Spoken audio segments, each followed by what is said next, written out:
Salah satu komponen penting untuk handphone alias HP adalah charger. Biasanya, charger digunakan untuk mengisi HP jika kehabisan daya baterai. Tapi bagaimana jika charger kamu rusak atau mati karena tak sengaja terkena air? Jika charger HP terkena air hingga basah, kemungkinan pertama yang kamu pikirkan pasti charger tersebut akan rusak dan tidak dapat dipakai kembali.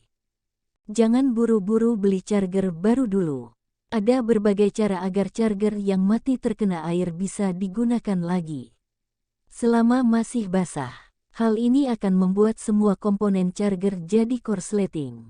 Salah satu cara mudah mengatasi charger HP yang terkena air agar bisa digunakan lagi dengan menggunakan hair dryer. Dalam kasus ini saya tidak ada hair dryer, jadi saya semprot pakai angin kompresor. Saya pikir sudah kering, lalu langsung saya colok ke soket listrik dan langsung meletup. Tanpa pikir panjang langsung saya bongkar, ternyata kapasitor atau elko-nya hangus. Tanpa pikir panjang langsung saya bongkar, ternyata kapasitornya hangus.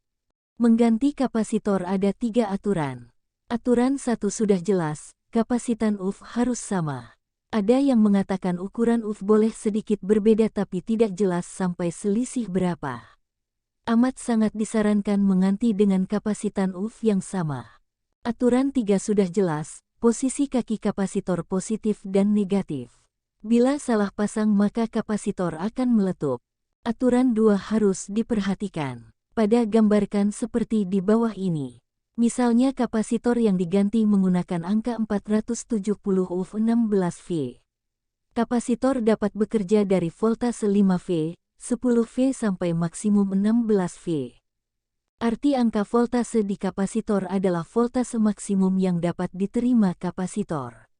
Bila voltase kapasitor lebih tinggi tidak masalah, tapi voltase lebih rendah itu sangat masalah. Bila kapasitor diberikan voltase lebih besar dari angka yang tertulis 16V, misalnya diberikan arus voltase 25V, maka kapasitor rusak atau meletup. Itu saja masalahnya. Jadi voltase kapasitor pengganti harus sama atau lebih besar, sedikit, tetapi tidak lebih kecil.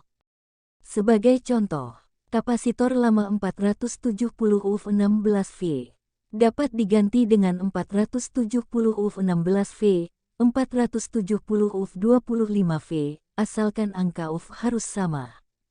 Ingin mengganti kapasitor 470 UF 16V. Dapat diganti dengan kapasitor 470 UF 25V. Artinya kapasitor baru yang menerima voltase lebih tinggi 25V, tidak masalah bila menggantikan kapasitor voltase 16V. Tapi jangan iseng mengganti kapasitor untuk 16V diganti dengan 100V. Ukuran kapasitor akan besar. Menggunakan kapasitor dengan batas voltase jauh lebih tinggi, berbahaya bagi perangkat yang sensitif dengan voltase. Bila ada voltase liar masuk ke kapasitor dan disimpan, ketika dilepas dapat merusak komponen di sirkuit board. Hal penting, ukuran kapasitor dan nilai voltase. Semakin besar voltase kapasitor maka ukurannya lebih besar. Aturan kedua juga menjelaskan, tidak mengganti kapasitor dengan voltase lebih kecil. Misal mengganti kapasitor 470 UF 16V tapi diganti dengan 470 UF 10V. Kapasitor yang diganti tidak bertahan lama, dan akhirnya rusak, kembung atau meletus. Jadi aturan utama, 1. Kapasitan pengganti harus menggunakan UF ukuran yang sama. 2. Kedua, tidak mengganti voltase kapasitor lebih rendah dari voltase kapasitor lama. Lalu saya membeli kapasitor dengan nilai yang sama di toko, tapi tidak ada yang toko yang memiliki stok kapasitor dengan nilai yang sama. Akhirnya saya cari kapasitor ini di adaptor bekas PlayStation yang sudah tak terpakai lagi, dan saya menemukan kapasitor dengan nilai yang sama tapi berbeda dalam hal ukuran. Kapasitor milik PlayStation ini memiliki ukuran yang lebih besar. Lalu saya pastikan kapasitor ini pas dimasukkan ke batok charger HP, dan ternyata pas. Langsung saja saya solder dengan baik, dan saya coba cas ke HP ternyata berhasil tanpa perlu beli charger baru.